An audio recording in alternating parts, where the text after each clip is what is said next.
పేదల సొంతింటి కలను సాకారం చేద్దాం. రాష్ట్ర ప్రభుత్వం సహకరించాలంటూ సీఎం రేవంత్ రెడ్డికి కేంద్ర మంత్రి కిషన్ రెడ్డి లేఖ. 2018 సర్వేలో నాటి ప్రభుత్వం భాగస్వామి కాలేదు. కేంద్రానికి రాష్ట్రం నుంచి ఇళ్ల జాబితాను పంపలేదు. డబుల్ బెడ్రూమ్ ఇళ్ల పేరుతో కేసీఆర్ మభ్యపెట్టారు. మీరు ప్రత్యేక శ్రద్ధతో జాబితా పంపండి కిషన్ రెడ్డి. ఎలక్షన్స్ కంటే ముందు కామారెడ్డికి నిర్మలా సీతారామన్ గారు వచ్చారు. మీ ఊరే. ఒకసారి యాద్ చేపిస్తున్నాం మీకు.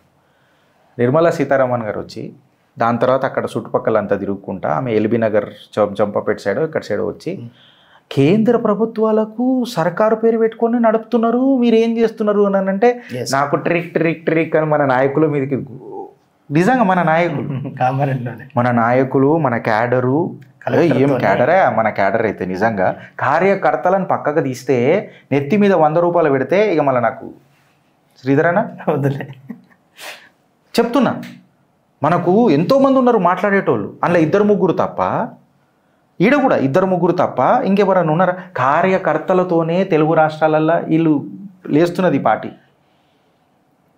నాకు ఒక మనిషి ఒక పిల్లగాడు ఫోన్ చేసిండు, అన్న మాది పెద్దపల్లి నియోజకవర్గం, నేను డైరెక్ట్ చెప్తున్నా నియోజకవర్గమే చెప్తున్నా, నేను ఇప్పుడు వచ్చేటప్పుడు పొద్దున్న అదే మెసేజ్తో వచ్చిన, డబుల్ బెడ్రూమ్లు దూరం మాట కిషన్ అన్న, పెద్దపల్లి నియోజకవర్గంలో అసలు ఆ క్యాండిడేట్ ఎవరు మాకు తెలియదన్న, ఇంతవరకు నిలబడ్డారు, బీఫామ్ ఇచ్చిర్రు, మేము క్యాండిడేట్ తెలియకున్నా పోయి కమలానికే ఓటేసినాం, క్యూకి కమల్ హే అని అనుకున్నాం. కానీ కమల్ ఇవ్వాలి ఇంత కన్ఫ్యూజింగ్ ఉంటుందని నాకు ఇప్పుడు అర్థమవుతుందన్న, ఎందుకంటే మళ్ళీ ఒక్కసారి రాలేయాడు ఆ నాయకుడు, ఒక్కసారి కూడా రాలే మా దగ్గరికి, మమ్మల్ని పట్టించుకుంటలేడు. ఇక వాళ్ళు ఏ నాయకుడు అయితే ఏం ఫరక్ పడుతుంది రాబోయే నాకు అర్థం కాదు. కానీ గసుంటోళ్ళకి టికెట్లు ఇచ్చిర్రు, ఇంకో కొంతమంది టికెట్లు తీసుకున్నారు, కట్టలు కట్టేస్తామని చెప్పిండ్రు, ఇట్లా కట్టలు కట్టేస్తామని చెప్పి ఇట్లా తిప్పిర్రు, మొత్తం ఇట్లా చాకులు దింపిర్రు, అన్ని చాకులు దింపిర్రు. ఏడబోయినరా నాయన అంటే వాళ్ళు పక్క రాష్ట్రాలలో క్యాంపెయిన్ చేస్తున్నారు, మళ్ళీ ఇక్కడ పీకనీకి మాకు ఇక్కడ కష్టాలు లేవా, పక్క రాష్ట్రాలలో క్యాంపెయిన్ చేస్తున్నారు. ఇక నేను వాళ్ళ పేర్లు తీసుకోదలుచుకోలే,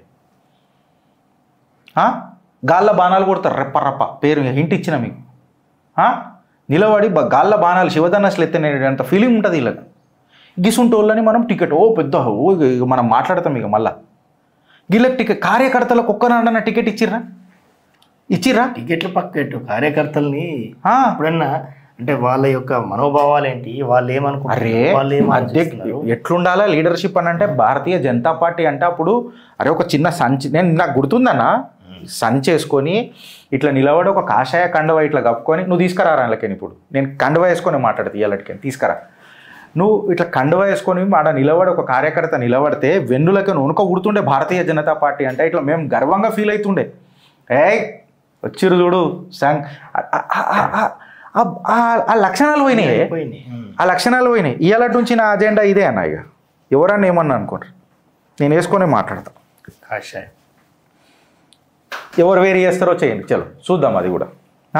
నేను ఇప్పుడు ఏం మాట్లాడుతున్నా అంటన్నా శ్రీధర్ అన్న, ఈ దమ్ము ఏడిపోయిందని అంటున్నా. అంటే నిర్మలా సీతారామన్ గారు చెప్పిన 4-5 పాయింట్లు తీసుకొని చూస్తే కూడా జబర్దస్త్ అజెండా దొరుకుతుంది భారతీయ జనతా పార్టీకి. గట్లున్నది పరిస్థితి. డబుల్ బెడ్రూమ్ మంది ఎక్కువైతే మజ్జిగ పలుసగా అయిందేమో. మంది ఎక్కువైంది, మజ్జిగనే లేదు ఇక్కడ, మంది ఎక్కువైంది. ఆ మందిలా ఇక మళ్ళీ నాకు వేరే మాటలు కూడా వచ్చినాయి, దాన్ని పలస చేసేటోళ్ళు కూడా మనోళ్ళే తయారైనారు కొంతమంది. ఇలా ఒక చరిత్ర చెప్తా, బయట అంతా చరిత్ర తెలిసినోని ఇంట్లో ఏం చరిత్ర నడుస్తుందో తెలియదా?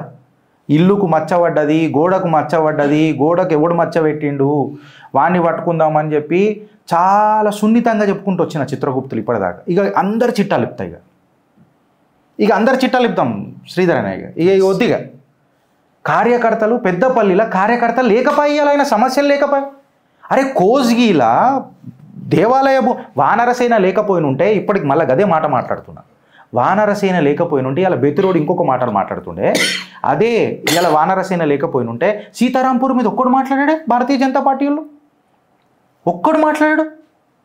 1145 ఏకర్స్ ఆఫ్ ల్యాండ్ మీద స్టే ఆర్డర్ తీసుకొచ్చింది మా వానరసేన, గర్వంగా చెప్తున్నా దాని సభ్యుడు. ఇవాళ కోస్గిలో కూడా మాట్లాడుతుంది వానరసేన, గర్వంగా చెప్తున్నాం. ఒక్కరు మాట్లాడరే. సెల్యూట్లు తీసుకోనికి మాత్రం వీళ్ళకు ప్రోటోకాల్ కావాలి. టుడే ఇలా వేరే పార్టీ గురించి ఎందుకు మాట్లాడాలా? సింపుల్గా చెప్తున్నా, కరెక్టా కదా? ఎస్. నీకు చెప్తా చూడు, లాస్ట్ టైం ఫ్రెండ్స్ ఇవాళ కిషన్ అని ఇవాళ మాట్లాడిండేమో. వెనకటికి వరదలు వచ్చినప్పుడు డిజాస్టర్ మేనేజ్మెంట్ కింద ఏమైంది రాబాయ్ అంటే లెక్కలు ఇయ్యలే కేసీఆర్. మాకు ఇన్ని పైసలు కావాలి, అయ్యా జాగిరి ఇస్తారు పైసలు కేంద్రానికి, నాకు 900 కోట్లు పంపాలని అంటే ఆడ కట్టు ఉన్నాయి, బంగారు కడ్డీలు పడున్నాయాడ, ఇట్లా కిలోల లెక్క నీకు వేస్తారు. ఇట్లా కిలోల లెక్క జోకి కేసీఆర్ అడగంగానే కేసీఆర్ పలుకు బంగారు పలుకు వేసిస్తారు. ఇట్లా ఇక్కడ కూర్చొని ఉన్నాడు.